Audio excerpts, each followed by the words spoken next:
trip po ito. Ang ibig sabihin po niyan ay kapag ang dumadaloy na kuryente dito sa power circuit ay mas mataas kesa dito sa current trip setting ni overload relay, ay tiyak na ito po ay magti-trip sapagkat yung ginamit pong element dito kay overload relay ay madideform.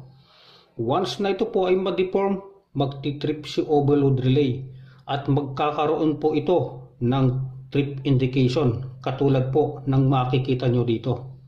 At the same time, ito pong mga contacts ni overload relay ay mag-a-activate. Itong NC contact ay mag-o-open at itong NO contact ay magko-close. Kaya importante po mga kaibigan, mga ka-electrician, na itong current trip setting ni overload relay ay nakabase sa full load ampere or nameplate data ng motor.